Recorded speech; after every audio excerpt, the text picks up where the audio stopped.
Robert Inlakes, seorang pengamat politik di London, Inggris, menyebut Amerika Serikat, AS, dan Israel kini menghadapi lawan kuat di Timur Tengah. Musuh kuat itu adalah kelompok Houthi di Yaman yang ikut campur dalam perang antara Israel dan Hamas. Dalam tulisannya di Russian Today, tanggal 23 Desember tahun 2023, Inlakes mengatakan Houthi telah melancarkan rudal balistik dan rudal penjelajah ke arah Israel.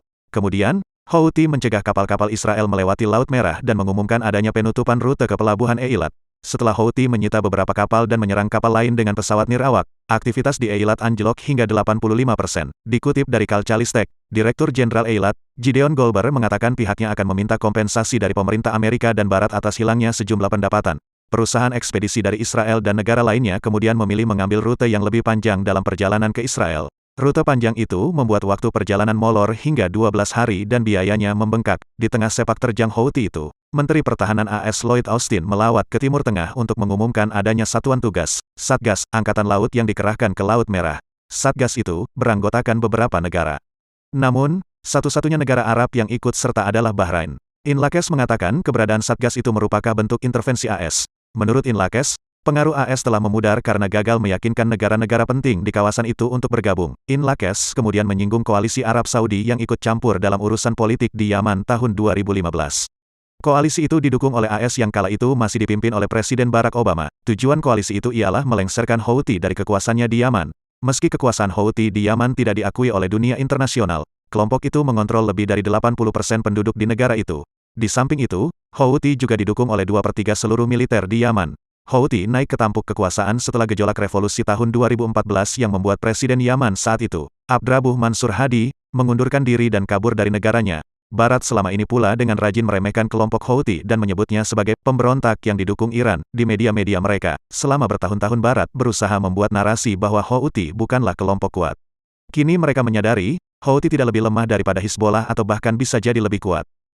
Dan terbukti kuat, pembentukan koalisi Angkatan Laut yang baru saja diprakarsai oleh AS telah menunjukkan bahwa Houthi adalah kelompok kuat di Timur Tengah. Di samping itu, menurut Inlakes, serangan Houthi ke Abu Dhabi dan Dubai pada bulan Januari tahun 2022 membuktikan bahwa bantuan Barat tidak cukup untuk menjaga keamanan di Uni Emirat Arab, UEA. Houthi juga memamerkan kemampuan rudal dan drone miliknya dengan menyerang target-target di Arab Saudi.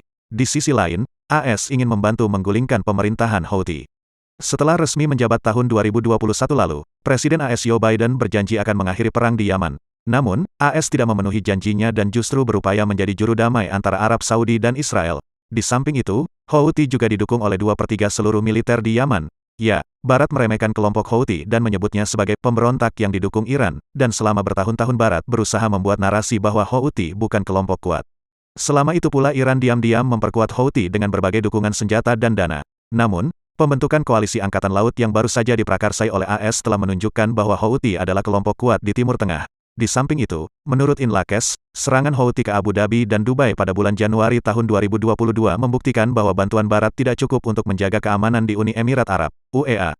Houthi juga memamerkan kemampuan rudal dan drone miliknya dengan menyerang target-target di Arab Saudi. Pemimpin Houthi, Abdul Malik al-Houthi, telah menegaskan bahwa pasukannya tidak akan diam saja jika AS ingin memperluas konflik itu hingga ke Yaman.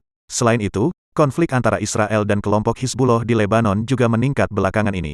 Inlakes menyebut AS telah gagal mengajak negara-negara besar di Timur Tengah untuk memperbesar perang Hamas-Israel. Seperti Rusia dan Tiongkok, negara-negara Arab lebih memilih mendukung adanya gencatan senjata. Pengamat politik itu menyebut dunia telah melihat kemunafikan Amerika Serikat lebih jelas daripada sebelumnya.